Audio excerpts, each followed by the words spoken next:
Bonjour, bienvenue sur le plateau de Batijournal TV. Nous sommes à Rennes, salon Artibat, et avec mes trois invités, nous allons parler des matériaux pour la construction bas carbone. Est-ce qu'il faut des matériaux conventionnels, des matériaux biosourcés? Comment tout ça va se faire? À ma gauche, monsieur Alexandre Robineau, bonjour. Bonjour.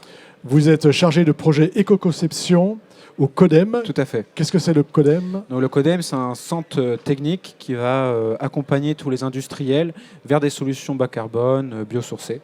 Donc un accompagnement vraiment de A à Z. Et quand on parle d'industriels, c'est des industriels de matériaux conventionnels qui voudraient aller vers du biosourcé ou Tout type d'industriel, tout type exactement. d'industriel. Ou même essayer de valoriser de la paille, l'agriculteur. Vraiment tout type d'industriel. À côté de vous, monsieur Romain Martin, bonjour. Bonjour. Vous êtes chef de projet bâtiment durable et résilience chez Novabuild. Novabuild, c'est un réseau de 380 adhérents en Pays de la Loire, avec pour ambition d'être l'allié solution climat de tout ce monde-là pour réussir à engager la transition. Voilà, transition énergétique, climat, on est dans le sujet, donc c'est parfait. À côté de vous, monsieur Louis Bourru, bonjour. Bonjour. Vous êtes aussi chef de projet en qualité environnementale au CEREMA, qualité environnementale du bâtiment au CEREMA. Oui, c'est ça. Nous sommes CEREMA. un établissement public au service des collectivités, de l'État, des entreprises, pour la transition écologique. D'accord. Donc on a compris que la transition écologique passait par l'utilisation de matériaux moins carbonés. Il y a une nouvelle réglementation qui arrive. Et puis de toute façon, c'est des sujets dont on parle beaucoup ici et ailleurs. Déjà, parlez-nous des matériaux naturellement, on va dire, décarbonés, des biosourcés. De quoi s'agit-il? Par définition, biosourcé, en fait, c'est tous les produits industriels qui sont non alimentaires, qui sont issus de la biomasse, donc les coproduits, les déchets de l'agriculture, donc aussi bien végétal que même animal. Quelques exemples? Donc, par exemple, les anats de lin, des fibres colza, chanvre, donc laine de mouton pour l'animal. Donc, on retrouve vraiment toute la biomasse. Est-ce que vous classez le bois dans les biosourcés? Oui, le bois fait partie du biosourcé. Est-ce que vous êtes d'accord avec cette définition ou est-ce que vous voulez compléter? Tout à fait d'accord. Très bien. Oui, tout à fait d'accord aussi. Par rapport au carbone, quel est l'intérêt des matériaux biosourcés?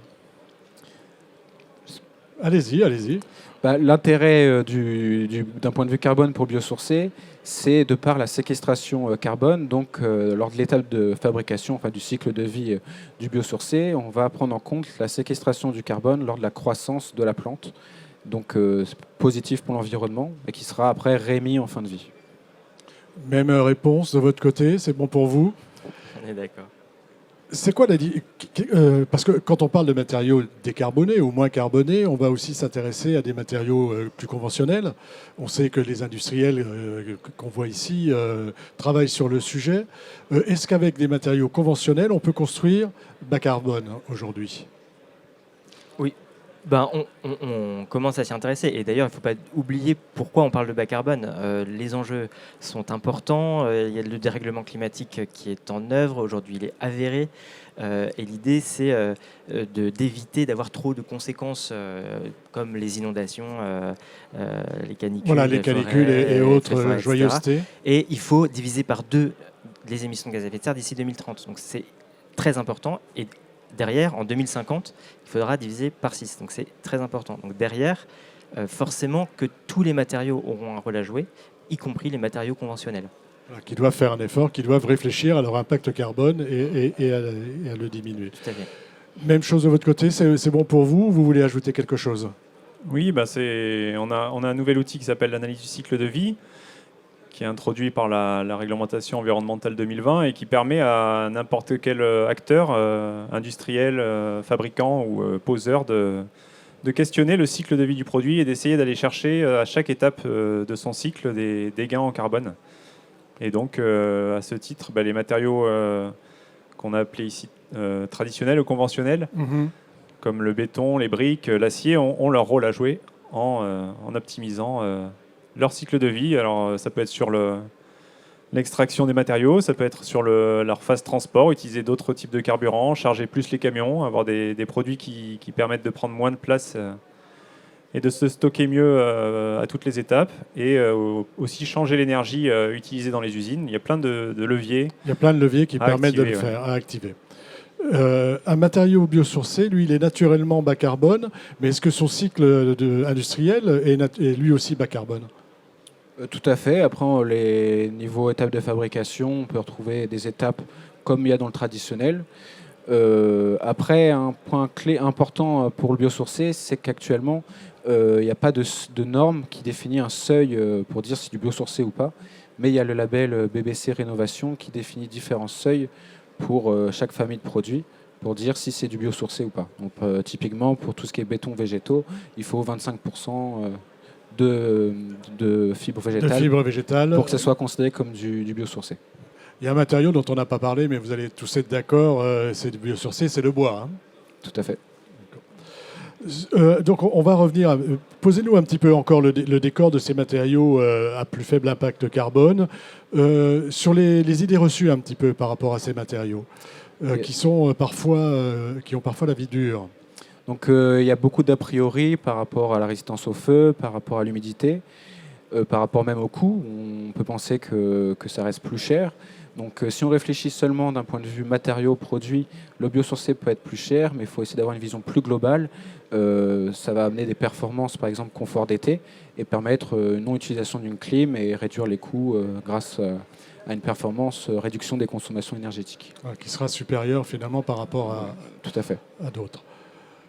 Monsieur Marten, je voudrais que vous nous parliez un petit peu du contexte, de contextualiser un petit peu tout ça. Pourquoi le bas carbone? On l'a vu que c'était le climat, c'est l'urgence. Mais il n'y a peut-être pas que ça, il y a aussi du développement local, des choses comme ça là derrière, non? Oui, bien sûr. De toute façon, la transition qu'on devra engager est globale. Donc, tous les secteurs d'activité devront s'enclencher vers ce bas carbone. Il y a une stratégie au niveau national qui essaye d'organiser ça. Et tout le monde devra faire sa part. Et en l'occurrence, la part du bâtiment, c'est un quart du problème, entre guillemets, puisque les émissions de gaz à effet de serre liées au bâtiment, c'est un quart du total. Mais nous, ce qu'on aime dire aussi, c'est que c'est un quart des solutions et qu'il faut bien s'orienter vers les solutions et qu'on devra faire beaucoup d'efforts pour réduire massivement les émissions de gaz à effet de serre, à la fois et très largement sur tout ce qui est consommation d'énergie dans le bâtiment. Mais aujourd'hui, ce qui nous intéresse ici, c'est les matériaux, puisque ça représente la moitié des émissions de gaz à effet de serre sur l'ensemble du cycle de vie du bâtiment dont nous parlait Louis tout à l'heure. Oui, on a même des chiffres qui vont jusqu'à 60 ou 70%. Hein. Ça dépend un peu des calculs, mais c'est des choses qu'on entend. Est-ce que c'est intelligent de mettre des matériaux partout? Finalement, il n'y aurait peut-être pas de... C'est un peu comme l'énergie. Hein. Si on ne consomme pas, il n'y a pas d'émissions. Si on ne met pas de matériaux, si on est frugal, hein, puisque c'est là où je veux en venir, dites-moi un petit peu comment il faut travailler cet aspect, finalement, même en amont du matériau. L'idée, c'est de penser, d'abord de concevoir le projet architectural de rénovation de neuf avec cette idée-là de frugalité, de sobriété dans l'utilisation des matériaux, en dimensionnant bien ces structures, ces équipements, etc., en essayant d'innover aussi dans les formes architecturales pour essayer de réduire ici un pan de béton, ici de transformer les dispositifs constructifs pour essayer d'avoir le moins de matière possible. Alors évidemment, ce n'est pas toujours possible. Et puis, quand on a quand même besoin de matière, l'idée c'est d'aller d'abord voir la matière qui a déjà été produite, donc faire du réemploi au maximum, de manière à éviter de passer par du matériau neuf. On en est où avec le réemploi aujourd'hui? Je ne sais pas si vous voulez... Alors prosaïquement, là, on a un tournant important avec la RE 2020 qui compte pour zéro émission un produit qui serait réemployé dans le bâtiment. Et ça, c'est donc un des premiers leviers à rechercher, que ce soit en neuf ou en rénovation, pour essayer de limiter l'impact global du bâtiment. Donc ne pas utiliser des matériaux quand on n'en a pas besoin, qui était le premier levier, la frugalité, et le deuxième peut-être le réemploi, et en troisième lieu le stockage que permettent les matériaux biosourcés, puisque sur tout leur cycle de vie, quand on compte toutes les étapes, on s'aperçoit qu'ils vont permettre une partie de stockage carbone durant 50 ans, et presque parfois, pour le cas des bois, du bois, de retrancher une partie des émissions au total du bâtiment. Du bâtiment, hein. C'est ce qu'on appelle pour les spécialistes la CV dynamique, c'est ça? Alors oui, c'est aussi la seconde grande nouveauté de la RE 2020. Essayez de nous expliquer ça simplement. Alors, Pour un artisan, par exemple, qui aurait besoin de comprendre ce que veut dire cet ACV dynamique. Alors avant, on avait tendance à faire dans la CV, disons traditionnelle, le bilan de toutes les émissions sur le cycle de vie. ACV, analyse du cycle de vie, hein, j'ai envie de le préciser. Analyse du cycle de vie, bien sûr. Donc regarder ce bilan des émissions sans regarder le moment où le gaz était émis. Et devant le constat qu'il est urgent de stocker du carbone aujourd'hui, il a été décidé de valoriser un peu plus le stockage qui se fait dès maintenant à la construction des bâtiments en 2022 et de pondérer l'impact en fin de vie des produits. Donc peut-être dans 30 ans, dans 50 ans, quand on va déposer les produits, on va considérer que leurs émissions sont moins graves que celles qui auront lieu demain. Et donc, ce qui a pour conséquence de mettre en valeur les matériaux biosourcés qui stockent en début de vie et qui relarguent une partie de ce carbone en fin de vie. Voilà. Vous vouliez ajouter quelque chose? Non, tout à fait. Pour revenir dessus, vu qu'il y a une séquestration du carbone en étape de fabrication, donc en début de cycle de vie pour le biosourcé, et que la fin de vie sera moins impactante avec ces coefficients de pondération, finalement, la séquestration, les réémissions de carbone en fin de vie pour le biosourcé sera diminuée grâce à cet ACV dynamique, ce qui met en avant le biosourcé par rapport à du traditionnel. Par rapport à la question que je vous ai posée tout à l'heure sur 1, la frugalité, et 2, qu'est-ce qui est important? De réduire les émissions de gaz à effet de serre des matériaux qu'on utilise. Et donc là, il s'agit de les comparer. Et donc, si possible, demander aux fabricants qu'ils apposent sur leur fiche technique les émissions de gaz à effet de serre liées à ce produit-là pour essayer de voir, pour 2 produits équivalents, lequel est meilleur. Est-ce qu'il faudrait un peu une étiquette comme les produits alimentaires, avec ou sans sucre, bon pour la santé ou moins bon? Oui, dans ce type de choses. Alors cette étiquette, en fait, elle n'est pas encore très visible. Elle existe parce qu'il y a des déclarations environnementales qui existent, mais aujourd'hui, c'est pas encore très J'insiste clair, vraiment mais sur ce point, hein, parce qu'il y a un moment donné, quand on va faire un choix, on a besoin de savoir, d'avoir l'information. Et pour un artisan, c'est pas toujours simple d'avoir cette information. On n'a pas accès à la base INES, on n'a pas accès... comment je fais pour avoir accès à cette information? Oui. Alors, Vas-y. Allez-y tous les deux, chacun votre tour. Déjà, la base INIES, donc elle est accessible à tout le monde, elle est gratuite. C'est sur le site inies.fr. On peut aller consulter le catalogue de tous les produits actuellement disponibles, mais bien sûr, comme vous le dites, c'est pas facile d'accès dans le sens où c'est compliqué à lire. D'où l'idée de contacter peut-être son fabricant pour avoir des infos. Aujourd'hui, on contacte le fabricant pour savoir la résistance thermique de l'isolant ou les produits avec lesquels on doit associer la fenêtre qu'on veut poser. Et demain, l'artisan ira le demander aussi, en plus, où se situe votre produit en termes d'impact environnemental par rapport aux concurrents et par rapport à une échelle commune, quoi. oui, je veux juste ajouter, dans le cas où il y a des projets avec maître d'œuvre, là c'est le maître d'œuvre, architecte, Oui, bien sûr. maître d'œuvre, un bureau d'études thermiques qui viendront calculer ces émissions-là. Et donc normalement, le cahier des charges le travail aura déjà voilà. été fait et on saura quel type de produit utiliser. Mais là, je parlais par exemple de la simple rénovation. Hein. Vous demandez à quelqu'un de changer une fenêtre chez vous. Cette fenêtre, j'ai besoin de savoir si elle est plus ou moins bas carbone, ce qui n'est pas évident. Même si la meilleure rénovation est une rénovation globale. N'est-ce pas? Rappelons-le. Rappelons-le. Sur la part des matériaux conventionnels et des matériaux dits biosourcés, comment doit se répartir cette part dans la construction? Comment on fait les arbitrages? Et je vous pose la même question à tous les trois.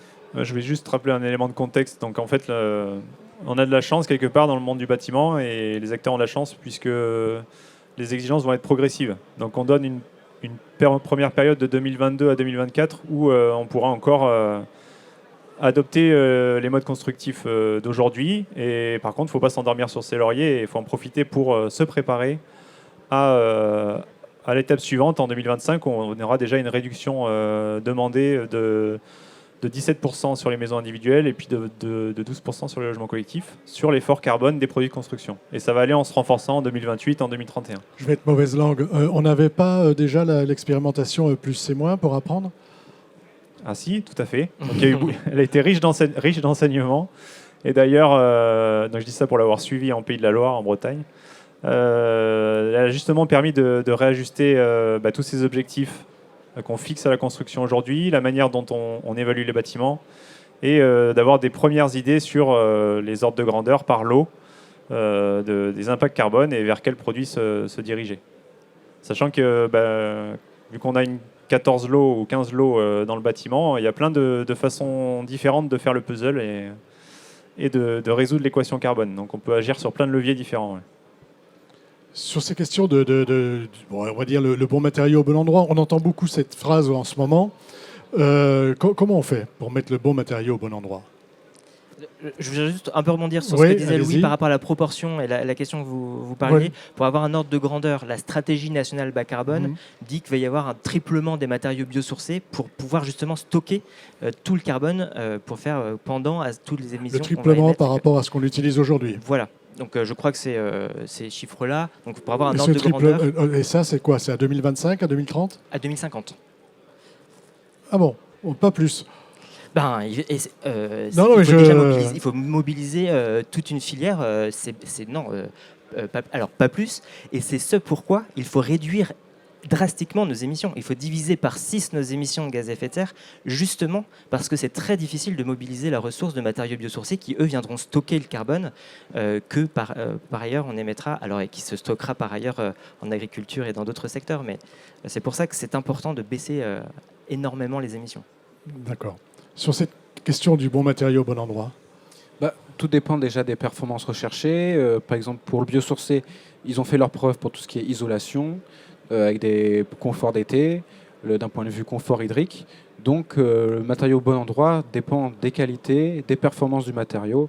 On n'est pas dans une optique, je pense en tout cas, d'un bâtiment 100% biosourcé. Il faut garder à l'esprit que le béton a des performances utiles, tout ce qui est porteur, ils ont des résistances que le biosourcé va difficilement réussir à atteindre. Donc c'est vraiment le bon matériau au bon endroit, en fonction des performances recherchées et du cahier des charges. Vous vouliez ajouter quelque chose sur cette question? Alors oui, ça me fait penser que là on centre beaucoup sur le carbone, mais effectivement un bâtiment, il y a aussi des enjeux acoustiques, des enjeux de confort d'été qui sont aussi dans l'ère 2020. Et donc c'est là aussi que les matériaux qui sont bons aujourd'hui sur ces points-là vont rester valables par la suite et on aura besoin d'eux. Donc il faut peut-être aller chercher une combinaison de solutions pour réussir à passer le bon impact carbone. Et donc on peut, de la manière la plus facile, peut-être agir sur les matériaux du second œuvre, donc sur tous les revêtements de sol, murs, plafonds, sur les façades éventuellement les menuiseries, les bardages. Il y a plein d'endroits où on peut intégrer du biosourcé dès aujourd'hui. Et sur la structure, ça demandera peut-être un peu plus de temps. Il y a déjà plein de projets, je pense que Romain pourra en parler, qui le font, mais il faut que ça monte en puissance. Ouais.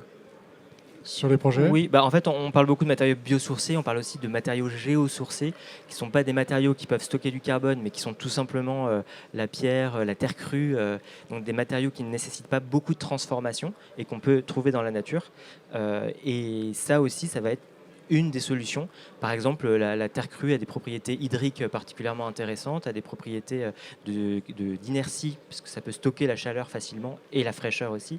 Donc voilà, c'est tout un panel de matériaux qui s'ouvre. Voilà, c'est ça. On a vraiment à disposition tout un panel de matériaux qui va nous permettre d'atteindre les objectifs. Et pour ajouter, il y a aussi la préfabrication qui arrive pour le biosourcé.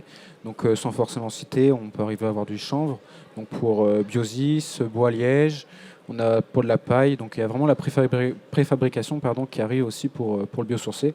Des choses qui sont connues et qui sont sous avis technique. Oui, la préfa est bien adaptée au biosourcé parce qu'il y a la construction, parce que il y a des fonctionne avec la solution bois, avec les solutions bois. Tout à fait. Sur les mécanismes, comment on fait? Alors comment on fait si on peut peut-être résumer la démarche qu'on a esquissée ici. Donc bien jouer sur la concertation avec les utilisateurs, savoir leurs besoins exacts pour le maître d'ouvrage, c'est la première étape pour enlever des places de parking, pour mutualiser des espaces, pour avoir de la matière en moins. Et ce qui est bien, c'est que ça va se retrouver sur le portefeuille également, puisque le coût sera peut-être moindre. Et après, privilégier, quand on peut, les réemplois et le stockage dans les matières biosourcées. Et à la fin, pour tous les matériaux qui restent, ou tous les lots qui restent, aller chercher le matériau le moins émetteur. Donc, pour citer un exemple, la trajectoire de la maison individuelle va être très, très exigeante en RE 2020 et à l'horizon 2031, il est très probable que la solution structure bois soit peut-être la seule qui passe, en tout cas dans les produits dont on dispose actuellement, ce serait la généralité. Oui, c'est vrai. Actuellement, les simulations montrent qu'on ne peut pas atteindre RE 2020 en 31 sans avoir recours au bois. Sans le recours au bois. Sauf que on a encore 10 ans. Voilà, entre-temps, développer des produits. Les matériaux conventionnels de la maison individuelle, parce que c'est quand même la maison individuelle, c'est 50% de briques aujourd'hui, travaillent sur le sujet. Sur le réemploi, j'aimerais vous poser une question sur les problèmes d'assurabilité, de comment est-ce qu'aujourd'hui on travaille là-dessus, et si oui, où en est l'avancée des travaux? Je peux en parler. On a un groupe de travail qui s'est monté, le groupe 3R, donc pour réduire, réemployer et recycler les matériaux à Novabuilt. Et donc cette problématique de l'assurabilité est évidemment parmi les premières qui arrivent. Ça commence à se résoudre. Il y a beaucoup d'avocats qui travaillent là-dessus, de cabinets spécialisés. Je ne sais pas s'il y a encore des solutions vraiment ficelées encore, mais clairement les gens sont dessus et on devrait réussir bientôt à résoudre le problème. À résoudre le problème, et il y a des grands promoteurs qui s'y intéressent beaucoup aujourd'hui. Vous avez dit réduire, réemployer, recycler, c'est dans cet ordre-là qu'il faut travailler. Exactement. Oui, ça me fait penser qu'on n'a pas parlé du recyclage, et c'est un des leviers pour toutes les filières, que ce soit biosourcé ou non, en fait, que dans leur process de fabrication, les moquettes le font déjà, les menuiseries PVC le font déjà, l'acier le fait beaucoup. C'est aussi un des leviers de reprendre les anciens produits pour en faire des nouveaux. Et il y a de plus en plus d'obligations dans la réglementation, avec la loi sur Agir pour l'économie circulaire qui demande aussi de faire des diagnostics des déchets des chantiers et de faire un maximum de recyclage et de réemploi à partir de tous les matériaux qu'on va avoir en déchets, en gros, oui, ou en coproduits. Oui. Ou en coproduits. Mais est-ce que c'est pas pour... comment dire, psychologiquement, j'ai pas forcément envie d'utiliser des matériaux qui ont déjà été employés. Comment on donne envie? C'est un frein psychologique. À partir du moment où on vous propose un matériau qui a été vérifié, dont on connaît la capacité à répondre aux besoins, et qu'en plus il y a une histoire dans ce matériau-là, il ne faut pas oublier que si on vient utiliser un bout de béton qui a déjà été utilisé ailleurs, ou une fenêtre qui a déjà été utilisée ailleurs, peut-être pour un autre usage d'ailleurs, c'est pas forcément des beaux bâtiments qui sont en train de se créer avec ça. Au contraire, ça vient apporter toute une dimension très belle. Et je vois des confrères architectes qui arrivent à utiliser des anciens papiers peints qu'on pouvait penser vraiment passer de mode, et en fait ils viennent recadrer ça dans une organisation et ça devient un beau papier peint à la mode, très à la mode. Donc c'est aussi avec cette nouvelle manière de voir le matériau réemployé qu'on pourra tous ensemble, petit à petit, transformer l'imaginaire collectif pour y aller massivement. Oui. Oui, un point pour rebondir. Je pense que les gens, les maîtres d'ouvrage qui s'affichent dans les magazines aujourd'hui et qui sont, on va dire, dans le coup et dans le vent, c'est ceux qui se tournent vers le réemploi et vers le bas carbone. Donc c'est aussi une tendance de fond, une demande de la part des utilisateurs il y a une demande sociale. Des gens qui habitent dedans, et je pense que ça sera de plus en plus recherché. On va dire c'est celui qui va rester sur du tout technologique et du tout traditionnel, qui va peut-être passer pour quelqu'un de ringard, ou je sais pas comment dire. Bon, j'accentue le trait. Oui, non, mais je vois ce que vous voulez dire, et pourquoi pas, c'est le mot, pourquoi pas. Les industriels, comment ils approchent ça? Comment est-ce qu'ils y vont par obligation, ou est-ce qu'ils y vont vraiment parce que c'est la politique RSE et qu'il faut bien le faire, ou est-ce qu'il y a vraiment une volonté de le faire? Pour le réemploi? pour le réemploi, pour les biosourcés, pour tout ce dont on vient de parler? Il y a déjà, d'un point de vue même communication, on rentre déjà dans une ère où on veut du remploi. Il y a un peu une prise de conscience collective sur l'impact carbone, sur le réchauffement climatique, etc.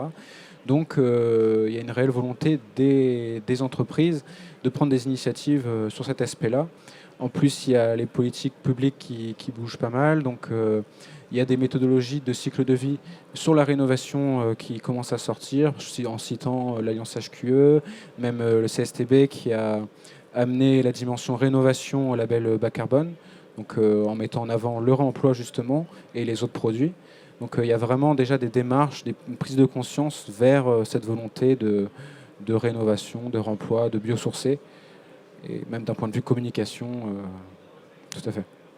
On arrive un petit peu au terme de notre échange. Je vais vous demander à chacun de me dire un petit mot de la fin, mais avant, la semaine dernière, il y avait le Congrès international plan bâtiment durable.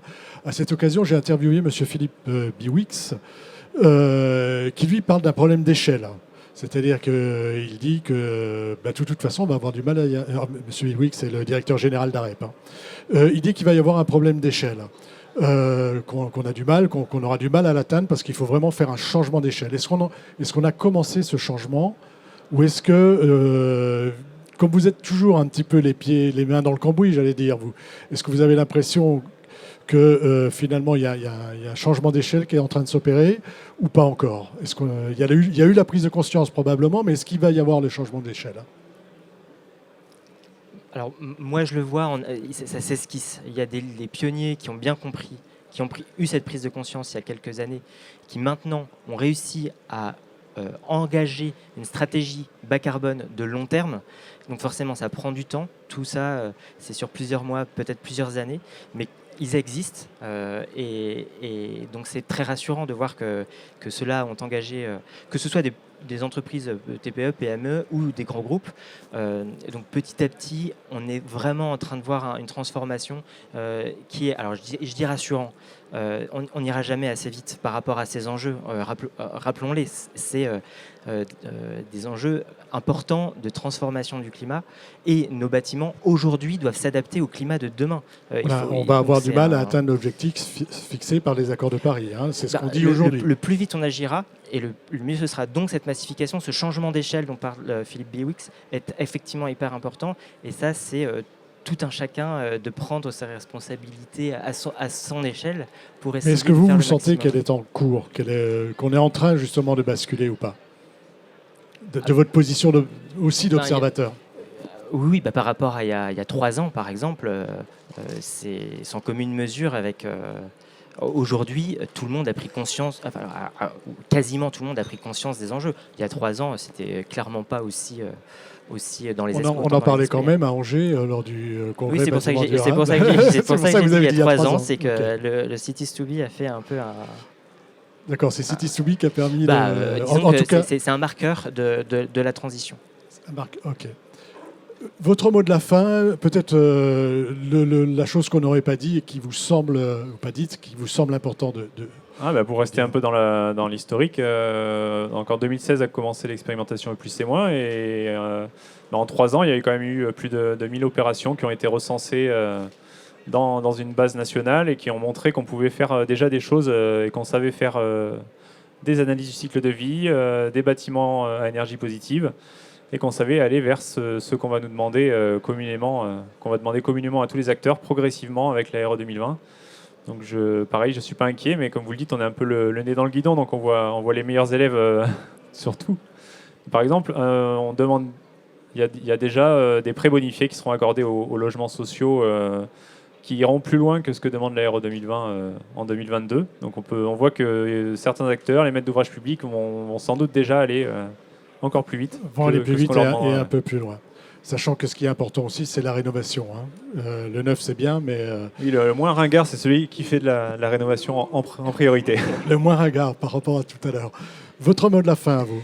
Mon mot de la fin, c'est d'y aller avec enthousiasme. C'est vrai que c'est des sujets un peu difficiles. On a l'impression que c'est la fin du monde et tout ça. Ben non, en fait, on est tous dans le même bateau. Il s'agit d'y aller. La réglementation se met en place.